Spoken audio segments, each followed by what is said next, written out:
everyone. Today I'm going to share the process and results from our project on creating a primary cell culture of Hydra literalis.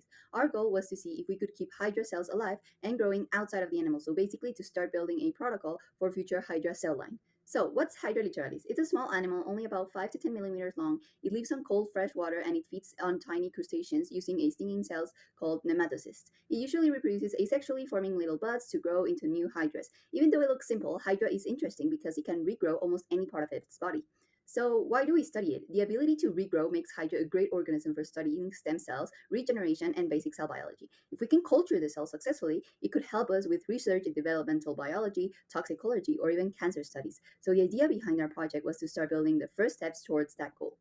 Our objective and purpose, we had three main objectives: to get viable Hydra cells growing in culture, to track self-attachment, viability, and growth over several days, and create a base protocol that could later be used on to regeneration of studies or other experiments. And in our protocol, we begin to clean and prepare the tissues from the Hydra. We use trypsin to break the tissues apart, combined with mechanical dissociation and hypotonic shock to separate two individual cells. After that, we place the cells into different media, DMEM and MEM, both with and without antibiotics and serum to see which condition work better. And here is a flow chart of our process as I described previously. Now, our results. We took photos on day 1 and 7 to compare the growth and shape. On day 7, we could also see that the cell counter measured how many cells we had alive and how many had died. In these, we can see that DMEM plus antibiotics had a great growth and proliferation. In the DMEM, we saw a little bit of contamination because we saw a change in the color. In MEM and antibiotics, we also saw a great growth. And unfortunately, with MEM, we saw the most contamination out of all of them.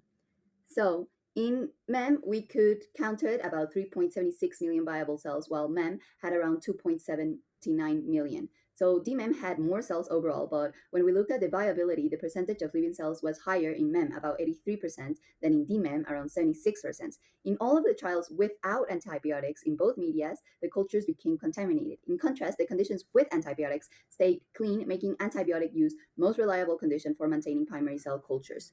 Now, the statistical interpretations, we could see that we had a p-value of 0.90, which means there is no statistically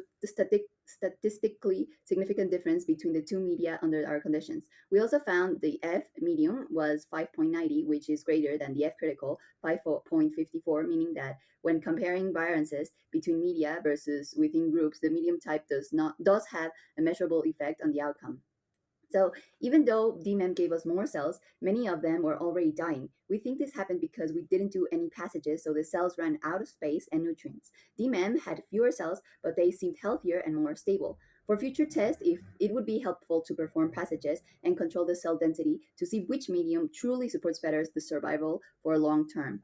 Bioethics and safety. Throughout the project, we follow bioethical and biosafety rules. We base our work on international standards and on the Mexican norms, and to ensure safety, handling, and disposal of biological material. In conclusion, to sum up, we managed to keep Hydra cells alive, which was our main objective, in a culture for several days and collected useful data about their growth and survival. It's a small but important step towards the development and the stable Hydra cell line for regenerative and cellular studies. Our improvements: to follow up experiments, we should perform passages to avoid cell overpopulation and damage, make cell counts before and after incubation to confirm the growth, and test cryopreservation and cell thawing, even long term storage feasibility. Thank you.